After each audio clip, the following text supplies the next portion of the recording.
She walked into her own hotel, and they told her she didn't belong.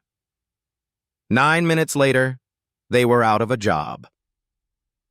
The revolving glass doors of the Horizon Grand Hotel in downtown Chicago whispered shut behind her, cutting off the late winter wind and a world that never stopped reminding her who she was, or who they assumed she wasn't. Naomi Carter stepped into the marble-floored lobby with the quiet confidence of a woman who had walked through fire and learned not to flinch. She wore no brand labels, no high heels, no tailored blazer, just a simple black t-shirt, fitted jeans, and sneakers that barely made a sound. Yet every step she took sent ripples through the room. Behind the glossy check-in counter, 3 hotel employees noticed her immediately. Richard Vaughn, the middle-aged hotel manager with a crisp navy suit and a gaze sharpened by prejudice, was the first to speak, though he didn't use words. He just crossed his arms and stared like she was a puzzle piece that didn't belong to the picture. Beside him stood Jessica Hale, tight ponytail, tighter smirk, her fingers never stopping on the keyboard but her eyes glued to Naomi like a hawk spotting a challenge. The third, Tyler Chen, barely 27, folded his arms and leaned back like he had seen this game before and didn't intend to lose it this time. None of them smiled. None of them greeted her. Naomi walked straight to the counter and said in an even tone, "I have a reservation, penthouse suite. The name's Naomi Carter." Richard squinted, leaning forward slightly like her voice alone had offended his sense of order. "That's a very exclusive tier," he said. "Are you sure you booked the right hotel?" Naomi didn't answer the insult. Instead, she took out her Illinois driver's license and a sleek black metal credit card, sliding them across the marble surface without a word. Richard picked up the card between 2 fingers, as if it might stain him. "Strange," he muttered, more to Jessica and Tyler than to Naomi. "This looks suspicious." Jessica reached below the desk and pressed a discreet button. Overhead, a faint chime signaled the intercom activation. "We may have an unauthorized guest attempting to access one of our premium suites," she said clearly. "Possible card fraud." Naomi's gaze didn't flicker. "I'm not here for trouble," she said softly. "I'm here for my room." Tyler scoffed. "You know how many times people come in with fake names and high-limit cards hoping we won't check? This isn't a charity." Across the room, 2 guests sitting near the lounge area had stopped mid-conversation. One of them, a travel blogger named Sophie Lynn, visiting from San Francisco, nudged her friend Jacob Reed and raised her phone discreetly. "I'm filming this," she whispered. "This is about to go viral." Jacob opened his livestream app. "We're at the Horizon Grand in Chicago," he narrated quietly, "and something ugly is happening." From her small podium near the concierge stand, Emily Ruiz, a junior staff member barely in her first year, looked up. Her eyes met Naomi's. Something passed between them. Recognition? Concern? It didn't matter. When Emily took a step forward, Richard shut her down with a single glance. "She doesn't belong here," he snapped. Naomi, calm as stone, tapped her phone once. Across the city, inside a boardroom lined with glass and silver, her assistant Monica Davis answered instantly. "It's happening," Naomi whispered. "No delays," Monica replied. "The system's ready." Back at the counter, Richard was still toying with her card, spinning it slowly. "You know," he said louder, "we've seen this scam before. People come in, flash a fancy card, and vanish when we call the bank. Not today." He handed the card to Tyler. "Lock it up." Tyler grinned. He moved to the side cabinet, unlocked a small steel safe, and, slowly, theatrically, slid the black card inside. The click of the metal door echoed. "You're done here," he said. Gasps rose behind Naomi. Sophie's phone caught the entire moment. Jacob muttered, "That's theft." Naomi's voice remained steady. "You're going to regret this." But the staff didn't hear her, or didn't care. 15 years earlier, Naomi had stood in the lobby of a boutique hotel in Atlanta after a 9-hour flight. She was 24, wearing a hoodie and carrying a briefcase full of business plans. The man behind the desk looked her up and down and said, "You don't look like someone who'd stay here." That night, she slept in her rental car and rewrote the foundation of what would become Horizon Hospitality Group. And now, she was back in that memory. Except this time, she wasn't an outsider. She was the owner. But Richard Vaughn didn't know that. Not yet. "You're holding up real guests," Richard sneered. Naomi slowly gestured to Sophie and Jacob, still filming. "You mean the ones watching this right now?" Whispers spread like fire. Some guests were wide-eyed. Others looked down in shame. Jessica leaned in, her tone smug. "You need to leave now." Naomi didn't blink. "Are you sure?" Jessica smirked. "Positive. Or we'll call the police." Richard chuckled. "Go ahead. Make a scene." Naomi turned to Emily Ruiz. "Did you see my name in the system this morning?" she asked. Emily hesitated, glanced at Richard, then back at Naomi. "Yes," she said finally. "I remember. It's a valid reservation." Richard's face darkened. "One more word and you're out too." Naomi turned her phone back on. "Monica," she said. "Log the moment. Timestamp the video. This is the one." "Logged," Monica replied. "We're recording." Jacob pointed at the safe. "It says N. Carter, VIP, on the reservation tab. That card is real." "Anyone can fake that," Tyler said. "People like—" "Finish that sentence," Naomi cut in. Tyler's mouth hung open, but no words came, because everyone was watching now, and he could feel it. Naomi took a step forward, not aggressive, just enough for her voice to carry. "You've just made the worst mistake of your professional life." Richard laughed. "You think so?" "I know so." Her voice was still calm, but her presence filled the lobby, and no one, absolutely no one, knew yet who she was. But they would. In 9 minutes. And when it happened, the world outside those crystal chandeliers would never look at this hotel, or her, the same way again. The steel door of the safe clicked shut with a definitive finality. Tyler Chen stood behind the front desk, key still in hand, chest puffed with pride like a magician who'd just performed a disappearing act. "This card is now company property," he announced loudly, his voice ringing through the grand lobby. "Until the bank verifies it, you're not getting it back." To his left, Jessica Hale gave a self-satisfied smirk. To his right, Richard Vaughn leaned an elbow against the polished granite countertop, tapping his fingers like a man who believed he had just preserved the sanctity of his domain. But the lobby wasn't reacting how they expected. It had shifted. The air was no longer thick with silence. It was buzzing. Murmurs, gasps, eyes darting. Phones were out. Cameras were rolling. Guests were no longer just watching. They were judging.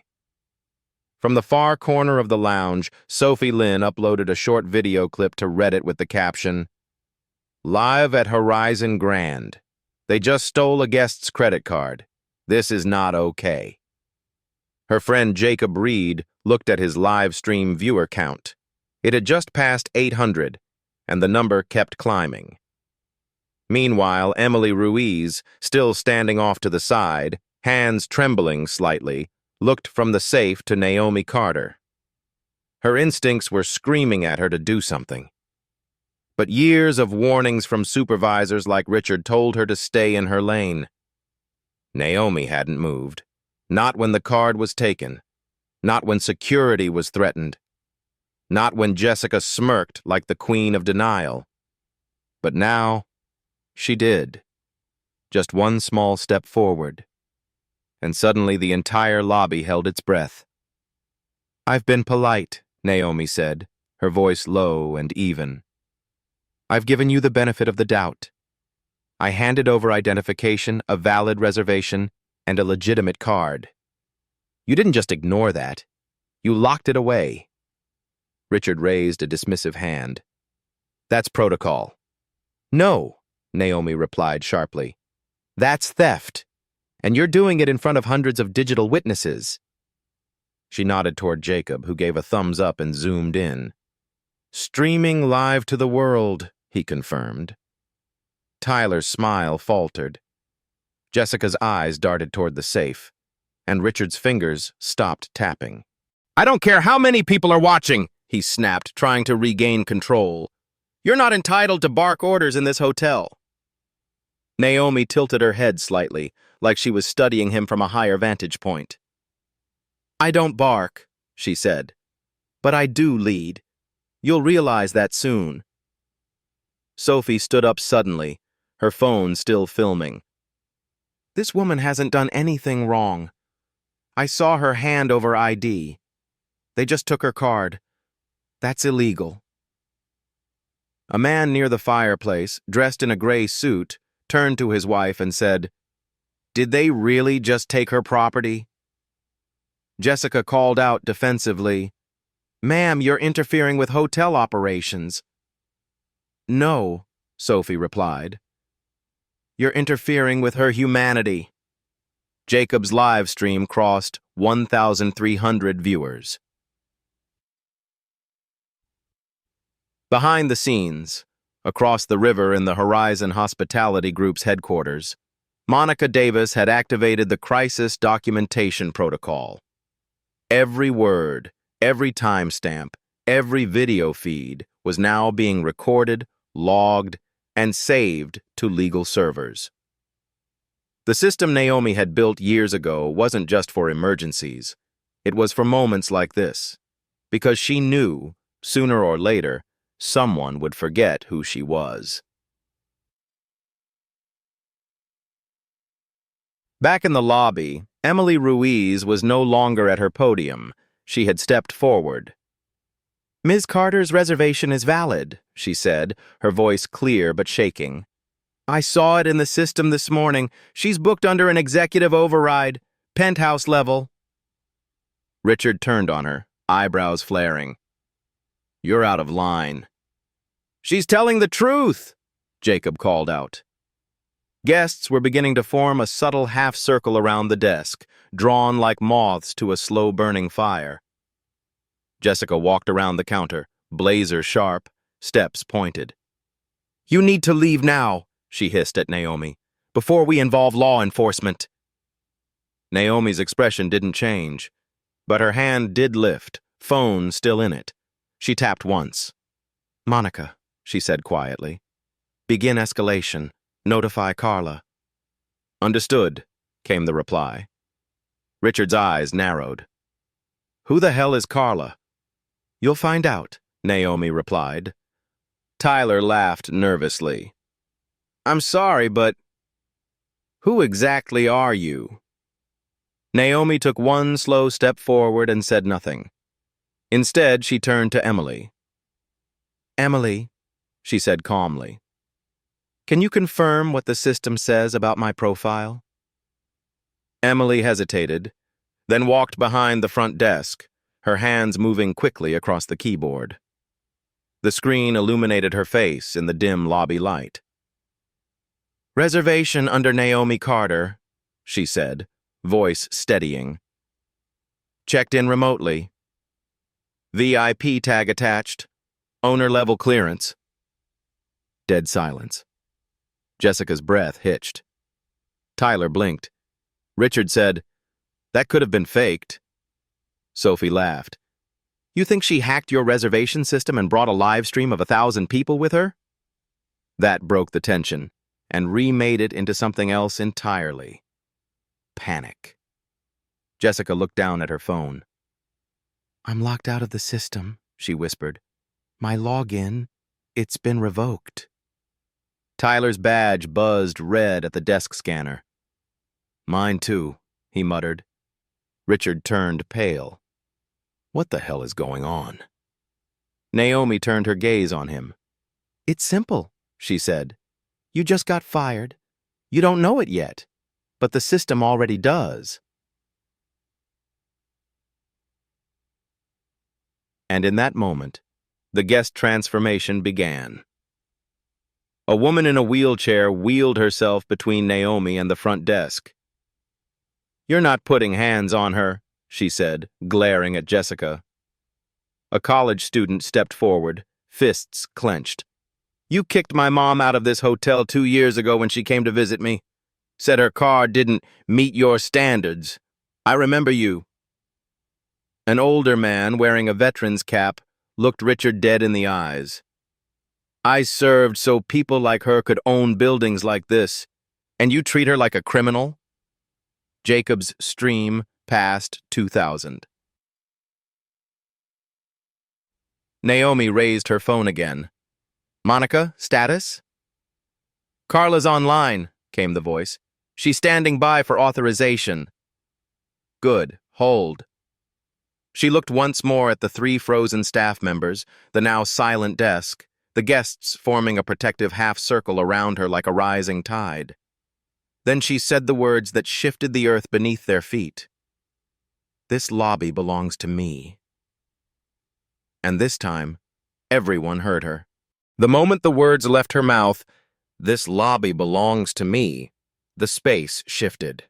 Not physically, but the weight of those 6 syllables cracked the polished calm of the horizon grand like a fault line under marble.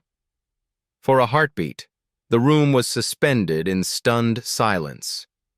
Then a single word from the crowd broke the stillness. "What?" It came from a young woman in a green trench coat gripping her suitcase, mouth slightly open. Her question wasn't hostile, it was awestruck. Naomi Carter took a breath, not to steady herself, but to let the moment land. She didn't need to shout. She didn't need to explain. She was the explanation. Richard Vaughn, still behind the front desk, was the last to react. No, this is ridiculous," he stammered. "You can't just walk in here and—" He was blinking too quickly now. The steady composure of the smug hotel manager was unraveling thread by thread. Jessica Hale, usually so razor-sharp, was pale. Are you really?"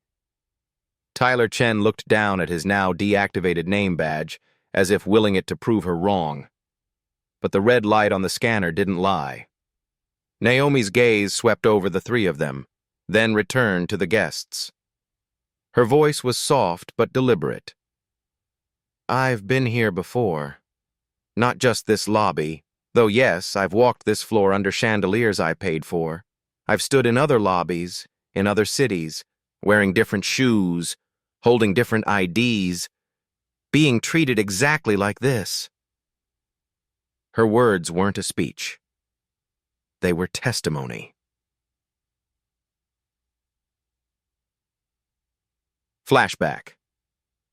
When Naomi was 16, she waited for her parents in the lobby of a hotel in Charlotte, dressed in her Sunday best after a church youth conference. She sat quietly in a velvet chair, reading a magazine. A clerk approached, didn't ask, didn't hesitate, and said, "This area is for guests only." She tried to explain she was waiting for her parents. The clerk didn't listen. Security was called. She was escorted out to the sidewalk like a loiterer, like she didn't belong. She never forgot that feeling. It didn't make her bitter. It made her build.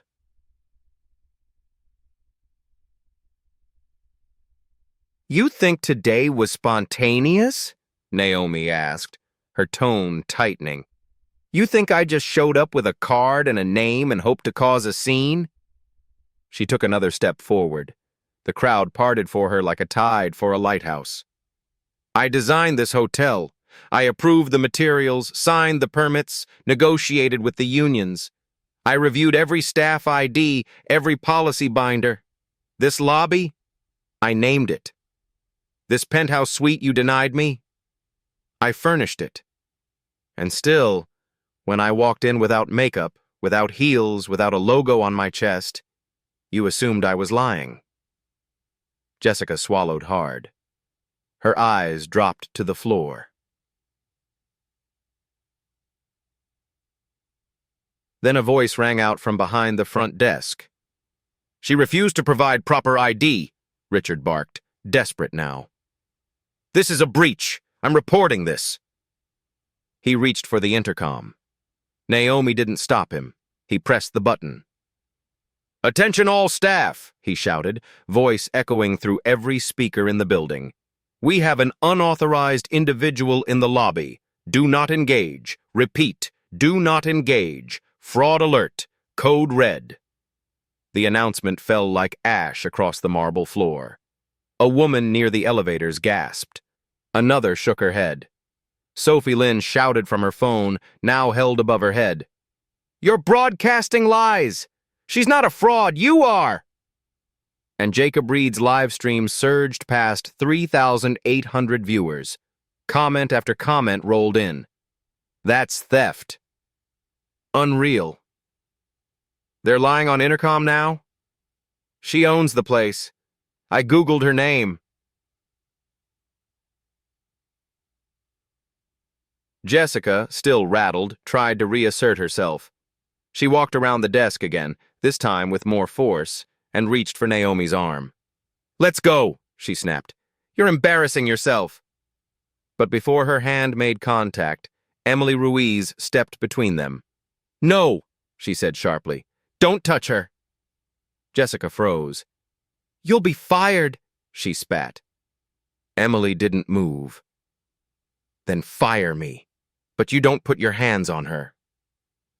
And in that moment, tiny, tremulous Emily became taller than the chandeliers above.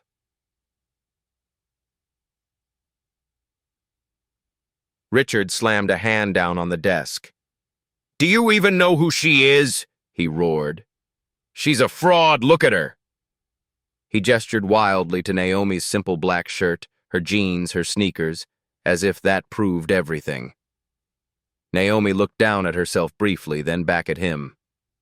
"You keep saying that word, fraud, like if you say it enough, your mistake disappears." She took another step closer to him. The desk didn't protect him anymore. "Security!"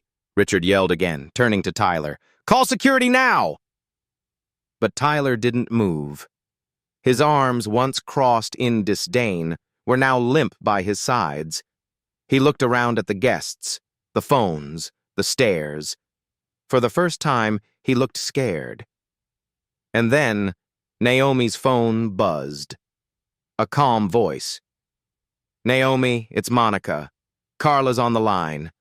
Authorization is ready when you are." Naomi lifted the phone, put it on speaker, and said to the room, "Would anyone like proof?" No one spoke. No one had to. Emily Ruiz, still behind the desk, turned her screen outward.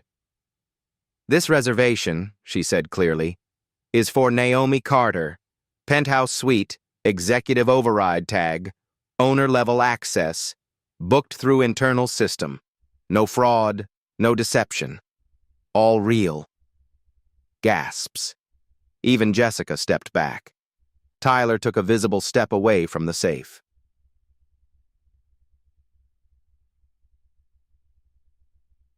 Naomi's eyes didn't waver. "Return my card," she said to Tyler, calmly. He stammered, "Or what?" Her reply was soft, like a whisper from a mountain. "Or you'll never work for Horizon again. No employment, no references, no appeal."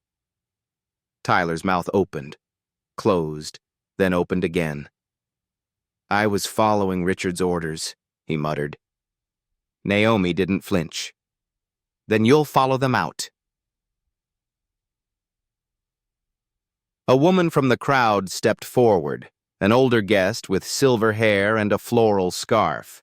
She stood shoulder to shoulder with Naomi.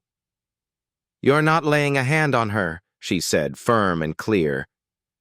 Others followed. A man with a stroller, a mother and teenage daughter. A bellhop who had been watching silently near the hallway now stepped forward and nodded at Naomi with quiet recognition. A protective half-circle formed, and at the center of it all, Naomi Carter stood, still, unwavering.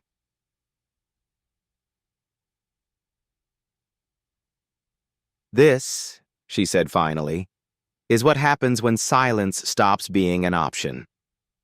And for the first time in her life, she wasn't the girl being pushed out of the lobby. She was the woman taking it back. The lobby was no longer a place of hospitality. It had become a courtroom, a reckoning. And Naomi Carter, once mistaken for an intruder, now stood as judge, witness, and jury. She turned slightly toward the guests, phone still in hand, her voice calm but edged with iron. "Monica, patch Carla through. Now." A second later, a voice came over the speaker. It was crisp, female, commanding. "Carla Bennett, Chief of Operations at Horizon Hospitality Group." "Naomi, systems are ready. Standing by for your order." The words echoed beneath the vaulted ceiling and crystal chandeliers. Everyone heard them. Richard Vaughn paled. Jessica took a half-step backward. Tyler rubbed his palms down his khakis as if to wipe away the sweat. Sophie Lynn's camera was rolling. Jacob Reed's stream had passed 6,200 live viewers. Reddit, TikTok, X. Notifications were lighting up like wildfire. And in the middle of it all stood Naomi, surrounded by a half-circle of guests and frontline staff who now formed a quiet, protective barrier around her. She didn't raise her voice. She didn't need to. "Effective immediately," she said into the phone. "Terminate Richard Vaughn, Jessica Hale, and Tyler Chen. Revoke all credentials. Lock them out of Horizon's internal systems. Flag for legal audit." There was a beat of silence, like the world had paused to listen. "Confirmed," Carla replied. "Processing now." Then, almost simultaneously, Richard's staff badge blinked red at his hip. Jessica's hotel tablet locked, a message flashing, "Access denied." Tyler's terminal logged out, never to return. A soft, nearly inaudible beep sounded from the safe, locked, sealed. No more power, no more illusion. Just reality, and the crushing silence that follows disgrace.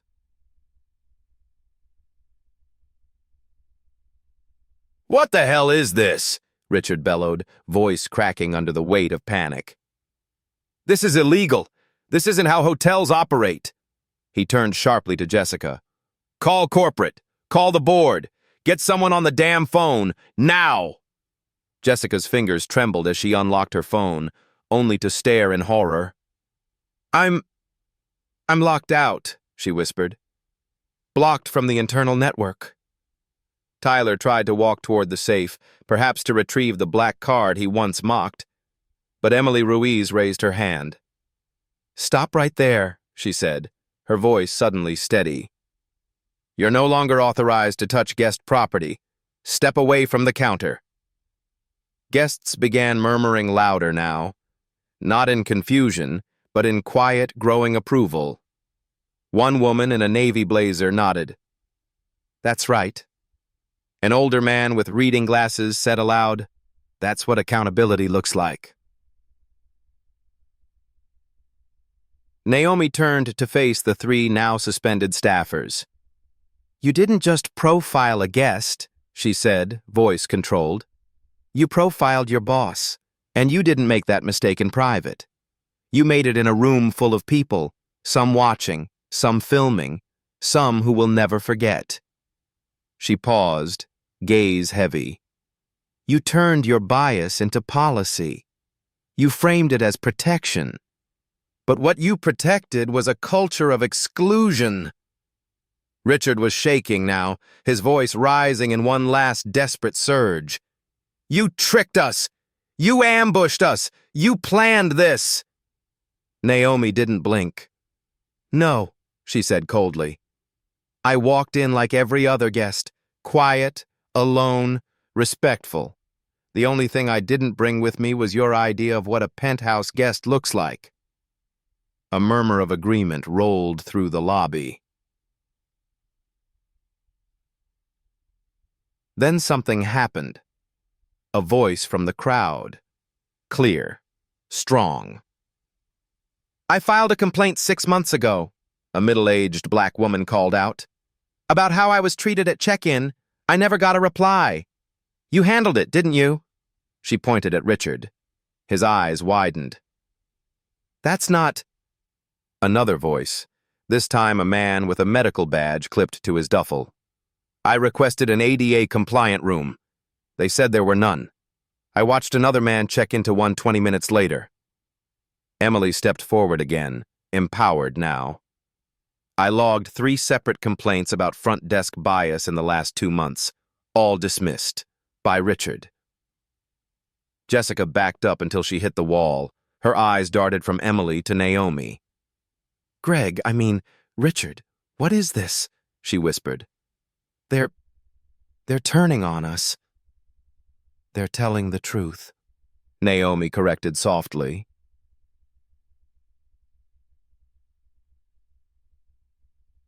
Carla's voice returned through Naomi's speaker. "Naomi, legal has begun the incident report. We're ready to proceed with internal review. Do you want us to notify building security?" Naomi turned slowly. "No," she said. "Let them walk. Through the lobby. Let every guest see what happens when power is misused." She looked to Emily. "Please unlock the safe and return my card." Emily moved professionally, efficiently. She tapped in a code, her code, and the safe door swung open with a soft click. Inside, the black metal card gleamed, pristine, untouched, unbent. She handed it to Naomi with both hands. "Thank you," Naomi said quietly. Emily didn't speak, but her eyes were glassy with emotion. Then the moment changed again, not with shouting, but with applause, not loud, not showy, just a few hands at first, measured, purposeful, then more. A rhythm began, firm, deliberate, echoing against the walls of a hotel once filled with false welcome. Naomi stood in the center of it all, still in her black shirt, still in jeans, still exactly the person they tried to erase. And she was clapped back into place, not as a guest, but as the owner.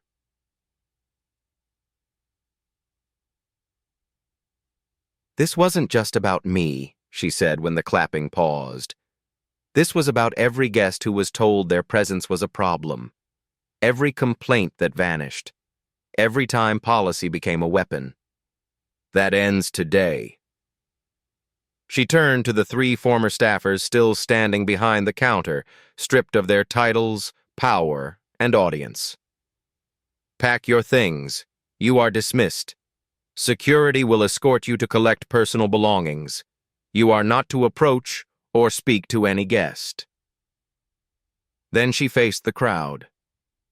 "From this moment forward, we rebuild. Not with slogans, not with PR, but with actions." Guests stood in stunned silence. A man in his 60s removed his cap. A young woman whispered to her friend, "I can't believe I saw this happen." Jacob turned to his live stream, speaking directly to the camera. "You just watched it. No press team, no headlines, just a woman walking into her own hotel and rewriting the rules. Right here, in front of everyone." And still, Naomi did not smile. She was not here for revenge. She was here for reform. And this was just the beginning. The glass doors of the Horizon Grand drifted shut behind Richard Vaughn, Jessica Hale, and Tyler Chen. No one clapped. No one followed. Their departure was not met with scorn, but with silence. A silence dense with consequence. The kind of silence that doesn't just fall, but descends like snowfall over a battlefield. Naomi Carter didn't watch them leave. She turned away as the doors latched, her gaze shifting instead to the guests still gathered in the marble lobby. Some stood in clusters, others alone. A few still held their phones loosely, the cameras no longer recording but unwilling to lower. No one had left, because the story wasn't over, and they knew it. Emily Ruiz stood to Naomi's right now, not behind the desk anymore, but beside the woman who had just changed everything. Naomi looked at her. "You okay?" she asked softly. Emily nodded, jaw tight. "Yes, I think, for the first time since I started here, yes." A woman in a crimson headscarf approached carefully, holding her phone with both hands, not recording, just nervous. "I don't mean to interrupt," she said, voice quiet. "But thank you. I work in HR for a hotel in Detroit. I've seen this kind of thing happen before, but no one ever stands up like this." Naomi gave her a gentle smile. "Thank you for saying that." The woman stepped back and others stepped forward, one by one. They didn't come as a mob. They came as a circle. A man with a stroller cleared his throat. "My daughter has epilepsy. We were denied early check-in last summer during a heat wave. They said it was policy." Naomi nodded. "And did you file a complaint?" "I tried," he said. No response. She turned to Emily. "Please look into that. Pull his name from last summer's guest logs." Emily tapped on the tablet she now held. "Already searching." A college student in a hoodie raised a trembling hand. "I applied here last year. Front desk. I made it to the 3rd round and then was told the role had been filled. Later I found out someone else was hired the same day. Someone who looked more like their brand." He didn't say what that meant. He didn't have to. Naomi looked directly at him. "Leave your information with Emily. We're reopening hiring protocols immediately. And we're removing whatever filter kept your application out." He blinked, then smiled just slightly. A couple in their 60s stepped forward next. The woman, holding her husband's arm, said quietly, "My sister worked for Horizon in Phoenix.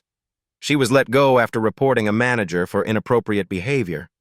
HR called it a misunderstanding. She never worked in hospitality again." Naomi didn't reply right away. Then, finally, she said, "Give me her name. We'll pull her file and reopen the case. If it happened the way you say it did, we'll make it right, retroactively."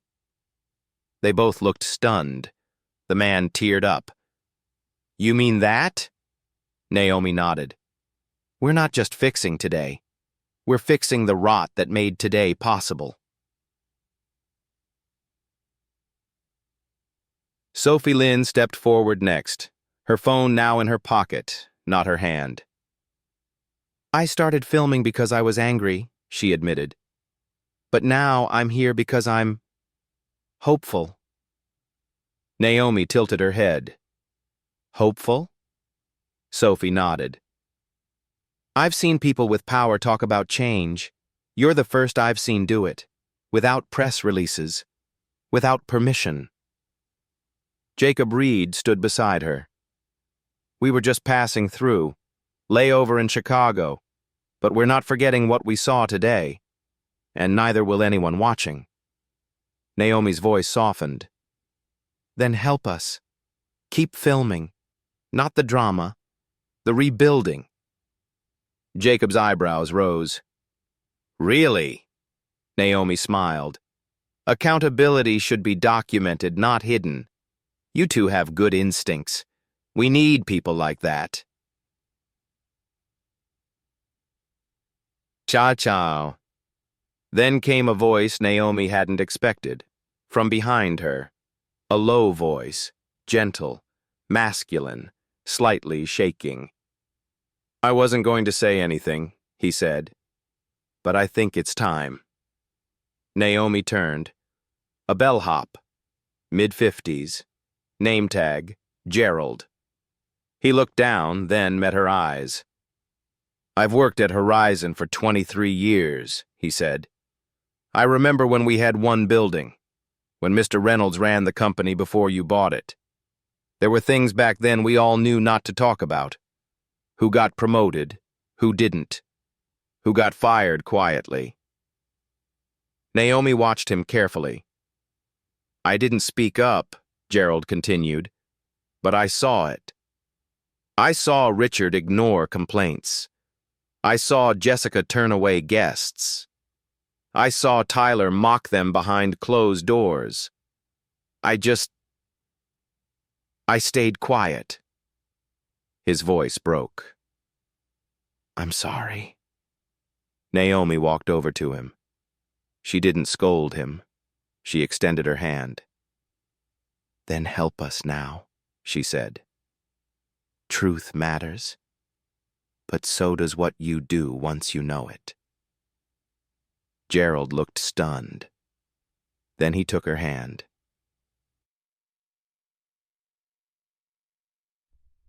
The lobby was full now, not with chaos, but with purpose. Some guests offered to help the elderly to their rooms. A flight attendant passed out water bottles.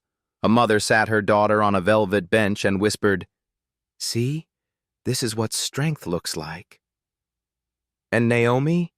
She stood in the center of it all, no longer surrounded by hostility, but by solidarity. She turned to Emily. We're initiating full front desk reform. Begin documentation. Suspend pending reservations linked to terminated staff IDs. Reassign guests manually. Emily tapped quickly. Understood. Naomi pulled out her phone. Monica, she said, send the internal alert. Notify regional compliance, legal, and DEI leadership. I want a full audit of this location's last 18 months. Complaints, staff conduct, any report Richard signed off on, I want eyes on it. Monica's voice came instantly. Already drafting. Carla's prepping the media response. Do you want to suspend bookings? Yes, Naomi said. Redirect new arrivals to our partner property 2 blocks away. Offer them a comped night. We need to clean house before welcoming anyone else. Emily turned. That'll cause some pushback. Naomi nodded. Let them push. We'll push back harder, with policy and proof. And then came the final voice. A woman, probably 70, sitting alone near the piano. She hadn't said a word the whole time. Until now. She stood, slow but steady. Her voice carried. I've stayed here every Christmas for 10 years. Always thought the coldness at check-in was just the city. But maybe it wasn't the city. Maybe it was something else. She looked directly at Naomi. Thank you for warming the place up. The applause that followed was not coordinated, Not thunderous, not performative. It was real, like sunlight cracking through a glass ceiling. By the time the digital clock above the concierge station struck 3:27 p.m., the Horizon Grand was no longer the same building that had swallowed Naomi Carter in silence just hours earlier. The chandeliers still shimmered, the marble still gleamed, but beneath the surface, everything had shifted. Naomi stood in the executive conference suite on the second floor, barely used, often reserved for high-profile clients or board meetings. Today, it served a new purpose: command center. On the large screen mounted at the far end of the room, her assistant Monica had launched the Live Compliance Dashboard, a deep interface pulling every flagged staff report, complaint file, disciplinary record, and training log related to the Chicago property over the last 18 months. The screen was bleeding red.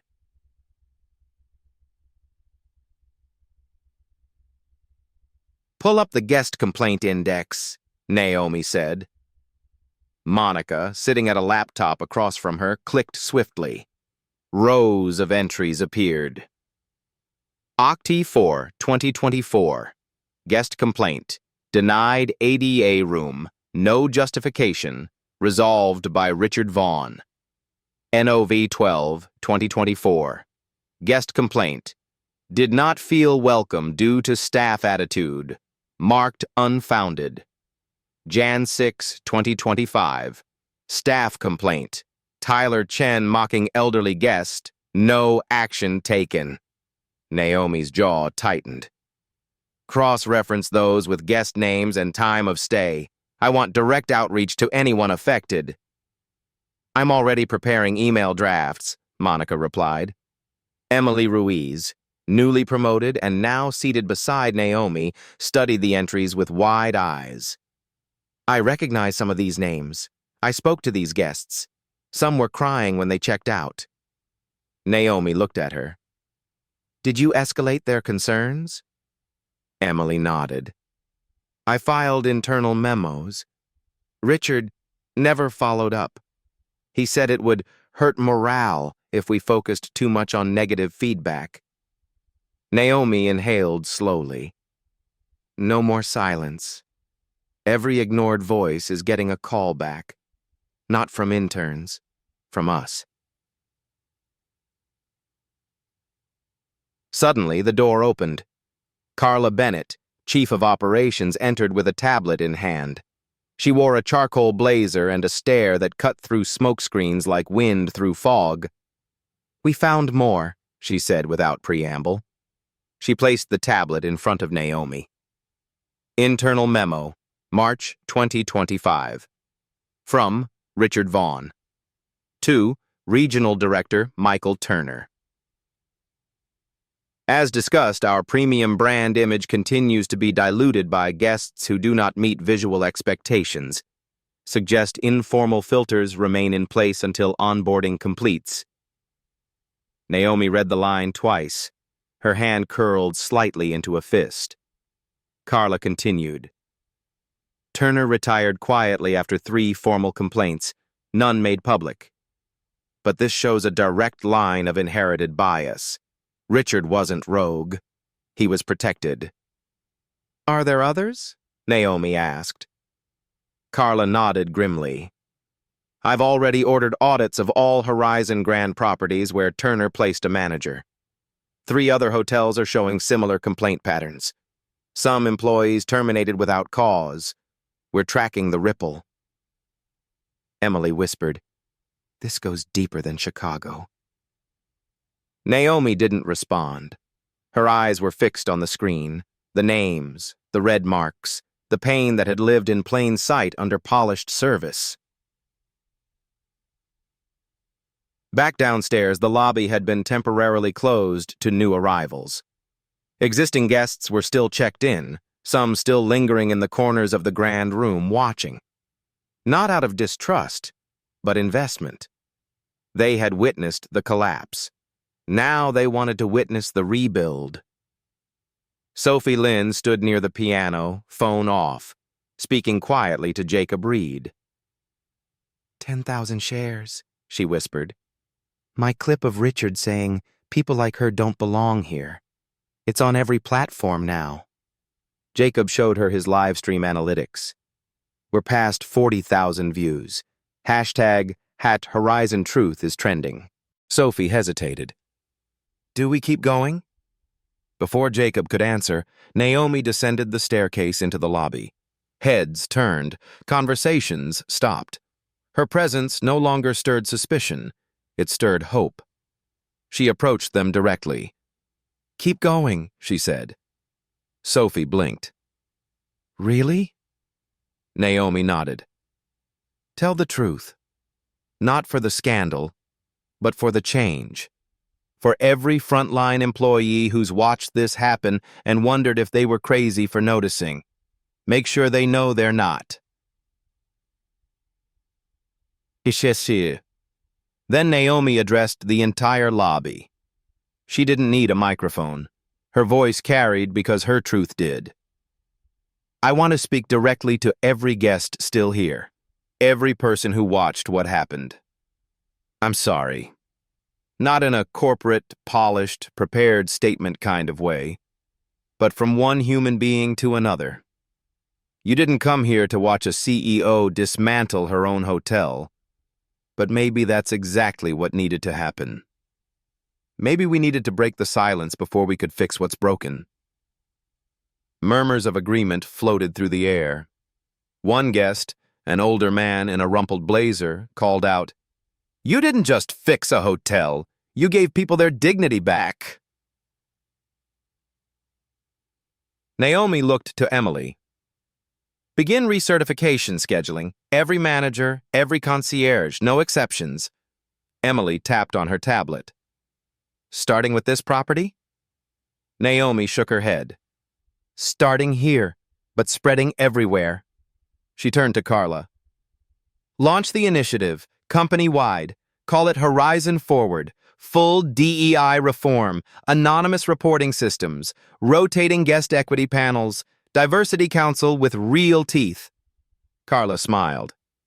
Already ahead of you. Draft in progress. Want me to run it by PR?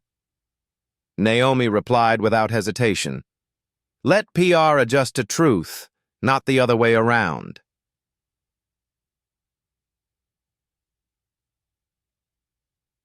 Upstairs in a small break room, Tyler Chen sat slumped, waiting for security to escort him out. He still couldn't process what had happened. Just hours ago, he was smirking behind the front desk. Now, his login credentials were void, his badge deactivated, and his name flagged across the entire Horizon hiring system. He looked at Jessica, who sat staring at nothing. She set us up, he whispered bitterly. Jessica didn't reply, because somewhere deep down, she knew Naomi hadn't set a trap. She had simply walked through the door and let the truth expose itself. In the command suite, Naomi closed her laptop. The first round of calls to affected guests had been sent. The recertification emails queued. The HR database was being rebuilt from the ground up. She turned to Emily. I'm promoting you, Naomi said simply. Emily's mouth fell open. What? You're no longer concierge. You're now director of guest services at Horizon Grand, effective today. Tears sprang to Emily's eyes. But I froze at first. I didn't speak up right away. You stood up when it mattered, Naomi said. That's what leadership is. At 4:52 p.m., the first media van arrived outside the hotel. A reporter from Channel 7 asked the front desk, Can we speak to the woman who owns this place? The bellhop smiled. She's busy rebuilding it. At exactly 6:47 a.m., the light over downtown Chicago cracked open a new day. Sunlight spilled across the brick facades of River North, painting the sidewalks gold. But inside the Horizon Grand, the light felt different. Not because the fixtures had changed, but because something else had. The fear was gone. The hush of walking on eggshells, gone. The quiet dread that used to live behind every smile at the front desk, gone. In its place, a strange, growing calm. And something else, too. Possibility. Naomi Carter stood alone in the center of the lobby, the same marble lobby that, 24 hours ago, had tried to shrink her down to nothing. Now it welcomed her. The velvet chairs were still aligned, the chandeliers still shimmered. But somehow the air felt warmer, realer. She carried no assistant, no clipboard, no entourage. Just a cup of black coffee and a phone already buzzing with headlines. CEO reclaims power in viral hotel showdown. The Chicago Tribune. Justice in real time. Horizon's reckoning caught live. CNN. The woman who fired a staff in 9 minutes and sparked a movement. BuzzFeed News. She didn't click any of them. Because she wasn't chasing attention. She was chasing accountability. Footsteps echoed behind her. She turned. Emily Ruiz approached, crisp in a navy blazer, tablet in hand, eyes alert but tired. "You didn't sleep," Naomi said gently. Emily gave a small laugh. "Neither did you." They shared a look. Not one of exhaustion, one of shared ownership. "Recap?" Naomi asked. Emily nodded. Overnight team implemented soft re-entry for existing guests. We issued personal check-in calls to everyone checking out today. Half responded. Many asked to stay longer. Naomi raised an eyebrow. "Really?" Emily smiled. "They said they wanted to be part of whatever this is." By 8:15 a.m., a new team stood behind the front desk, hand-picked from off-duty staff, temporary hires, and 2 internal transfers from another Horizon property in St. Louis. Gone were the guarded postures and plastic smiles. In their place, open faces, eager hands, people who understood what yesterday had meant, not just for Naomi, but for the entire industry. And then came the first test of the day. A man entered, tall, white, expensive-looking luggage, designer coat. He walked to the desk with the ease of someone who expected no friction. "I'm checking in," he said.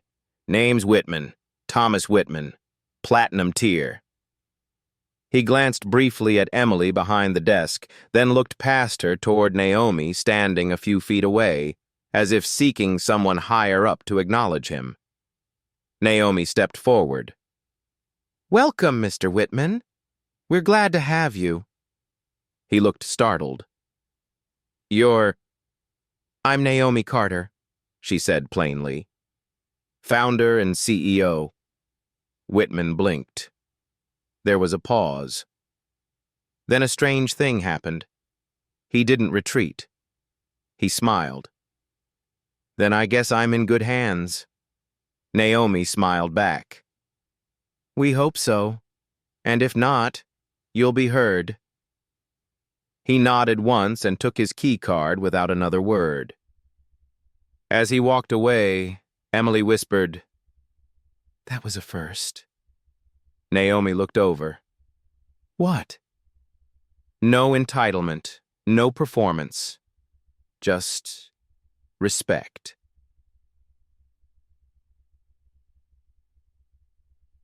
At 10:00 a.m., the second wave began arriving. Reporters, city officials, a union representative from the Hospitality Workers Alliance, even an ethics professor from Northwestern who asked, humbly, if Naomi would consider sitting for a panel discussion on crisis leadership and real-time reform. Naomi answered every request the same way. "Let me finish fixing the building first. Then we'll talk about the world.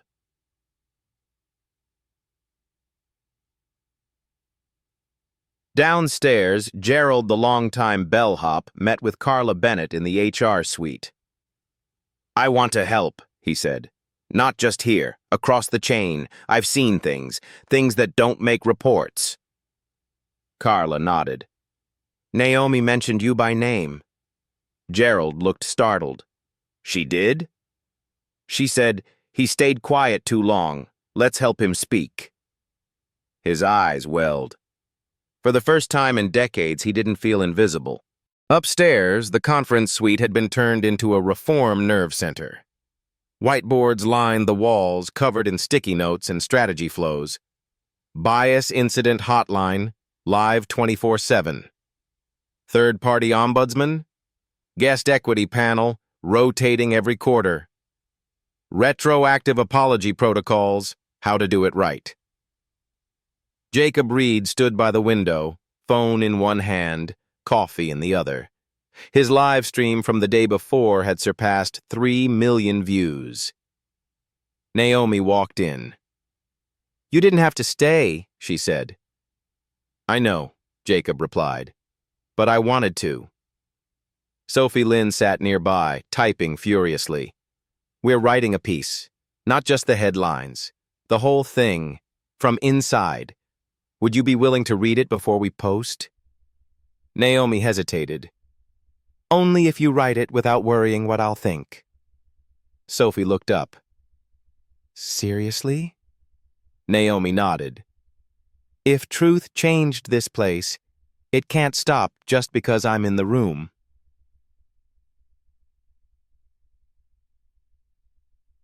By midday, other Horizon hotels were already responding. Emails came in. "We've suspended our internal training programs pending review." Denver just unearthed a dozen ignored complaints. Dallas general manager requesting to meet with Naomi ASAP. Carla read them aloud, one by one. Naomi listened, quietly, then said, "Don't meet with me. Meet with the people you ignored first." At 2:00 p.m., Naomi finally took a seat. In the same velvet chair where she'd stood 24 hours earlier, the chair where she'd been stared at, judged, nearly erased. Now, guests approached her, some shyly, some with gratitude. One woman whispered, "I want my daughter to meet you." Another man left a note on the marble table. "I didn't speak up yesterday. I regret that. But I'm here today. Thank you." Then Emily approached with a box. It was small, unmarked, left anonymously at the front desk. Inside, an old guest comment card, handwritten in blue ink, March 2024. "Staff refused to believe I had a suite reservation. I had to call my husband to vouch for me. I was 7 months pregnant. I left crying." Beneath the message, the name Naomi Carter. Emily looked up, stunned. "It was you?" Naomi took the card and held it between her fingers. "Yes," she said. "And it still is." The Horizon Grand Boardroom had always been a place of order. Glossy mahogany table, frosted windows, bottled water arranged with almost military symmetry. It was the kind of room where risk was something you managed on paper and reform was a slide on a presentation deck. Naomi Carter sat at the head of that table now, not just as a CEO reclaiming her place, but as a woman who had outgrown it. Around her sat the familiar faces of Horizon's leadership team, 6 executives flown in from corporate headquarters the moment the incident went viral. Their expressions were taut with uncertainty, not outright defiance, but the quiet unease of those forced to look in the mirror for the first time. She didn't open with pleasantries. She opened with the truth. This company was built on the idea that luxury should never be exclusion. But somewhere along the way, we turned comfort into a wall. And I'm done pretending we didn't know. A long silence followed. Then Don Mitchell, Senior VP of Operations, cleared his throat. Well, Naomi, we respect what you did yesterday. And obviously the footage speaks for itself. But there's concern, legal concern, structural concern, about the way you executed the terminations. Naomi folded her hands. You mean the part where I fired 3 people for detaining me, mocking me, and trying to eject me from my own lobby? That part? Don shifted in his chair. It's not that we disagree. It's the optics, the process. Naomi let out a slow breath. Not angry, not defensive. Just done. Let me make something very clear. Optics are why we're in this mess. Optics are how we built entire policy manuals to appease investors while letting real people suffer. I didn't fire them because they embarrassed me. I fired them because they exposed us. Alicia Mendoza, General Counsel, interjected. I understand the moral argument. But from a procedural standpoint, we could face wrongful termination suits if... Naomi cut her off, politely but unmistakably. We've faced wrongful silence for a decade. I'll take the lawsuits. She stood, walking toward the window where the skyline of Chicago glinted behind her like steel teeth. I didn't call this meeting to apologize, she said. I called it to announce Phase 2. The room straightened like a ripple had passed through it. Carla Bennett, seated beside Naomi, slid a stack of printed documents across the table. Horizon Forward, Reform and Equity Action Plan, 57 hotels, 8,340 employees, 1 new standard. As the executives flipped through the plan, their expressions shifted. This wasn't fluff. This was structural overhaul. Mandatory third-party ethics audits at every property. Anonymous guest reporting systems tied directly to legal. Bias training not annually but quarterly, with measurable benchmarks. Staff equity panels made up of guests and former employees, rotating every 3 months. A new disciplinary system where silence from managers counted as complicity. Don looked up. This is sweeping. Naomi nodded. It has to be. I didn't build a chain to curate image. I built it to create welcome. And we've failed. Alicia closed the binder slowly. You'll get pushback. I'm counting on it, Naomi said. If this doesn't upset someone, it's not real change.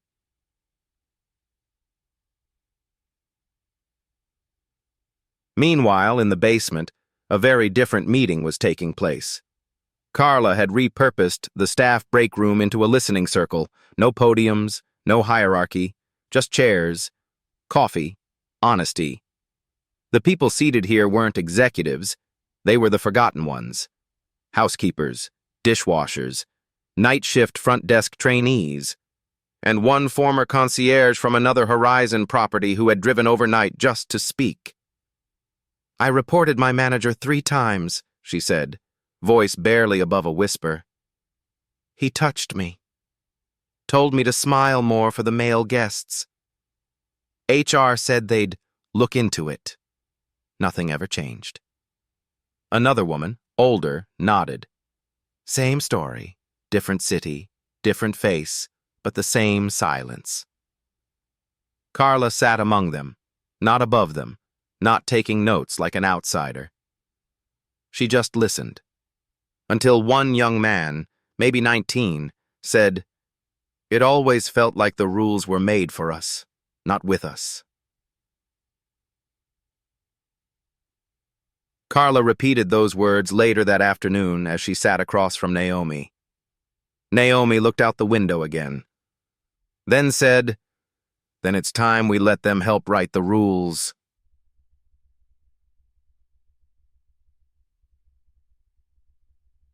Back upstairs, the boardroom emptied. The executives had left with copies of Horizon Forward in hand, knowing they weren't being asked to approve it. They were being told to live it. Naomi remained behind, alone for a moment, letting the silence settle. She thought about all the rooms she had once been kept out of, the velvet ropes, the locked doors, the judgment behind fake smiles, and she realized she was no longer just trying to belong. She was building a place where everyone could. As she left the boardroom, Emily intercepted her with a message. "Guest in the lobby asked for you," she said, a smile tugging at the corner of her lips. Didn't give a name. Just said, "Tell Naomi someone from the beginning wants to say thank you." Naomi raised an eyebrow. She descended the stairs slowly, and when she reached the lobby, she saw her. An older black woman, familiar eyes, a crisp white blouse. It took Naomi a second. Then she remembered. The front desk clerk in Charlotte, the one who escorted her out as a teenager. Except now, she wasn't holding a clipboard. She was holding an apology.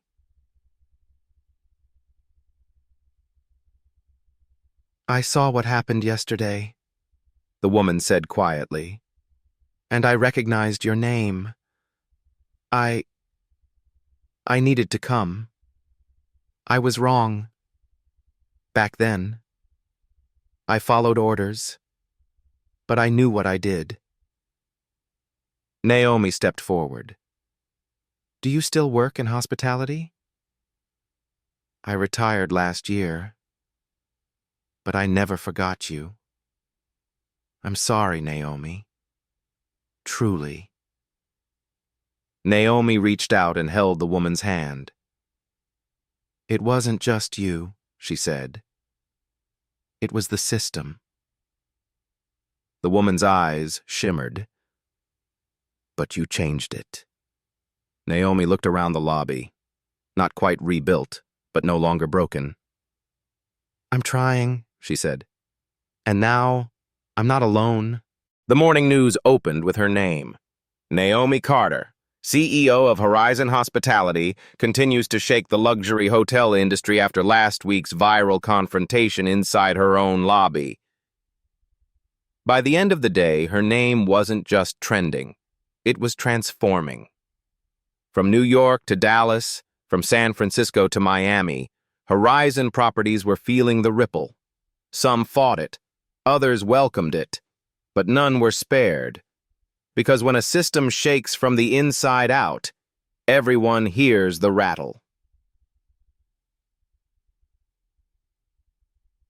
In Boston, a young concierge named Jaden Ross sent an internal memo to his general manager titled, "We've been doing this wrong."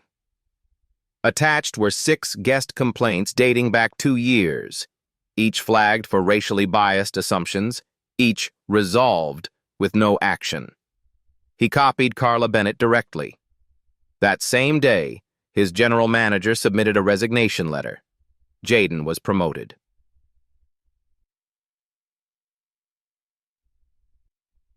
In Los Angeles, a head of housekeeping named Amara Fields refused to let her team clock in without being included in the morning leadership briefing. "We clean the rooms, but we're not invisible," she said. She wasn't denied. She was invited.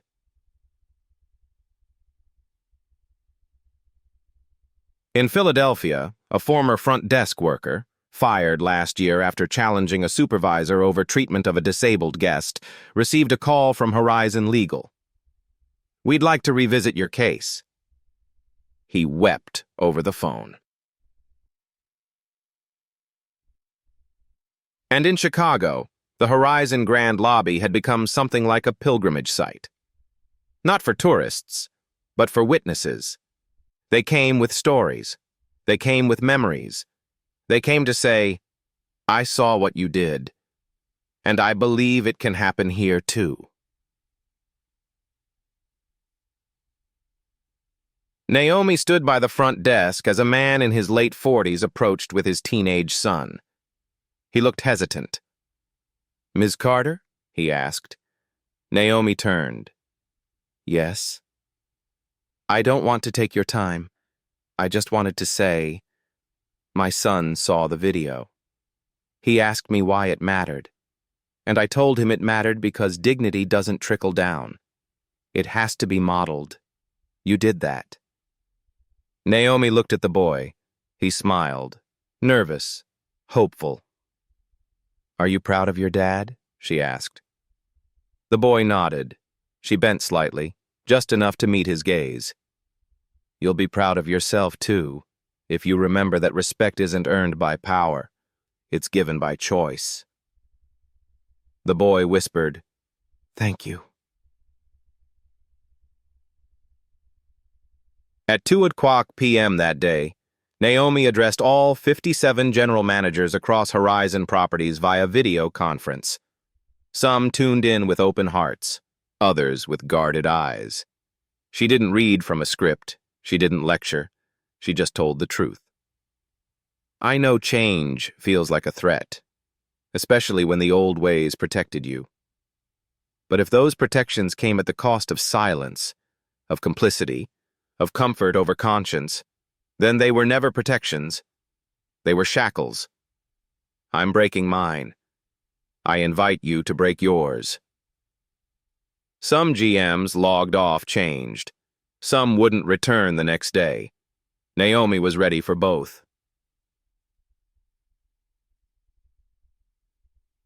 That evening, back in Chicago, she walked the halls of the Horizon Grand alone. No camera crew, no assistant, just her. She peeked into the guest lounge. A mother was helping her child color in a travel journal. In the hallway outside the spa, 2 housekeepers were laughing softly in Spanish, neither noticing she was nearby. At the staff cafeteria, Gerald, the longtime bellhop, was teaching a new hire how to balance room service trays with one hand. Naomi smiled, then kept walking.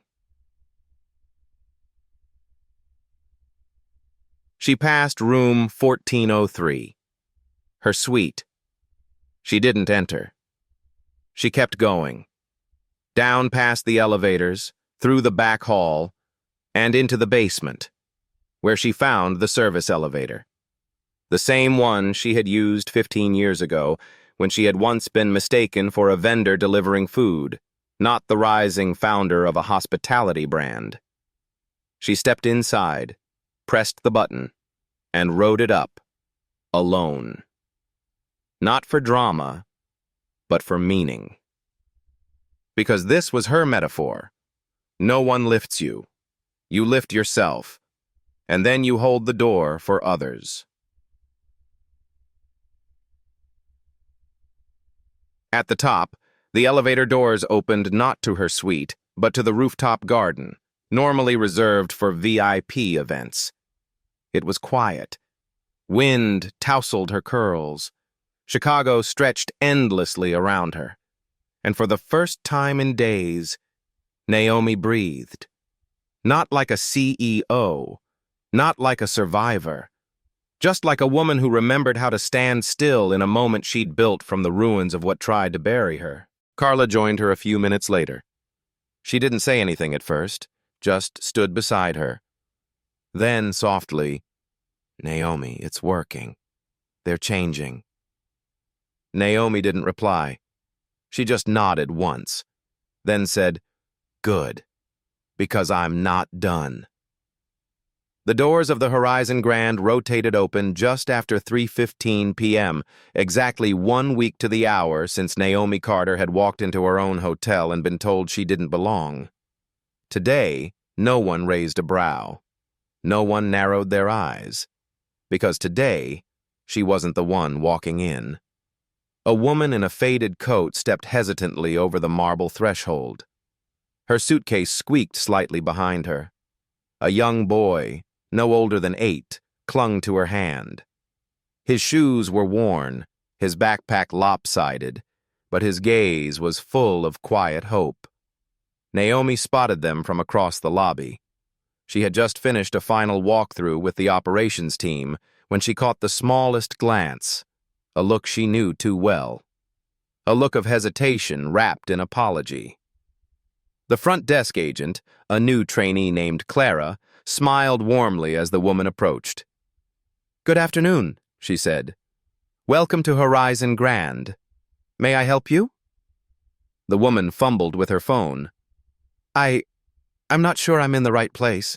My cousin booked this. She said it was covered. I just got out of the hospital. Clara didn't blink. She leaned forward, hands relaxed. "May I have your name, please?" The woman whispered, "Danielle Reyes." Clara typed it in, eyes scanning. Then she smiled. "Yes, you're in room 710. It's been prepaid for 5 nights. There's also a note to let you know, breakfast is complimentary for you and your son, and he's invited to our kids' welcome program upstairs." Danielle froze. "There's a what?" Naomi stepped forward gently. "A kids' welcome program.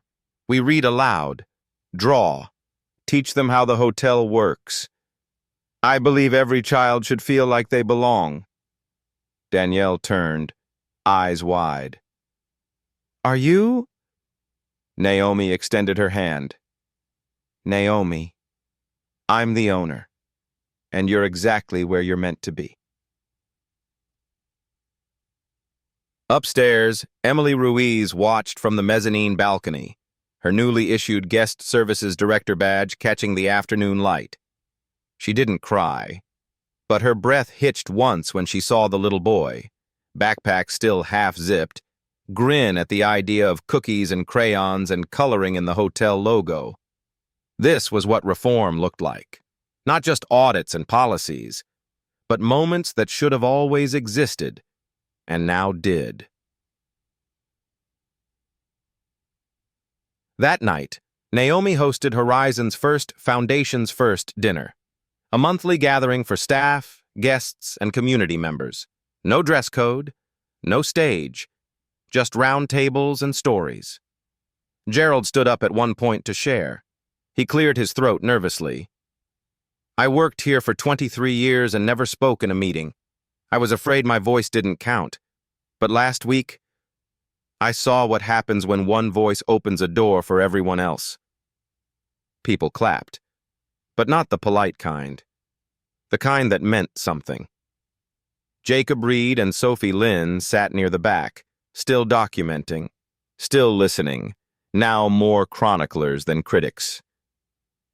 When Naomi stood, the room hushed instinctively.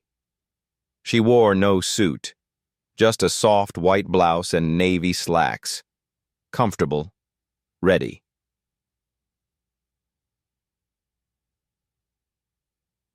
"I've been asked a lot this week," she began.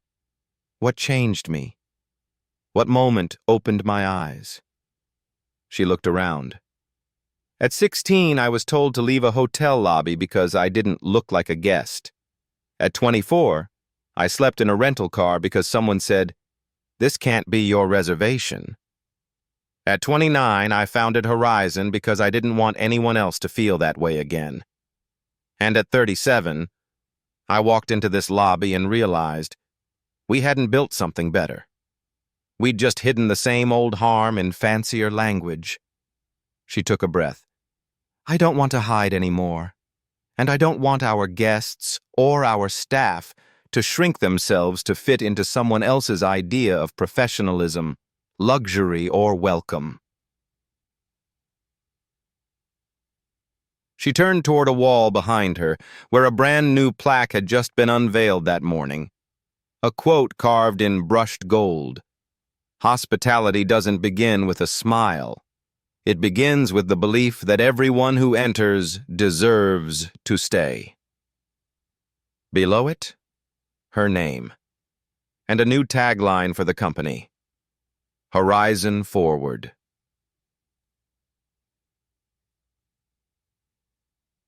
Later that evening, after the guests had gone and the candles had burned low, Naomi stood once more in the lobby. Alone again. Except she wasn't. A small hand slipped into hers, the boy from earlier. "Thank you," he said. She knelt. "For what?" "For making a hotel where my mom didn't cry." Naomi's throat tightened. She smiled. "You're welcome," she whispered. "Come back any time."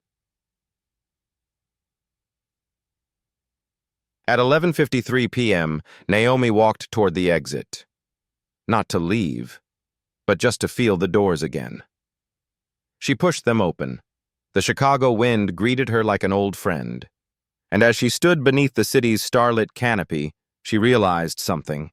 She had finally arrived in the lobby she was always meant to enter.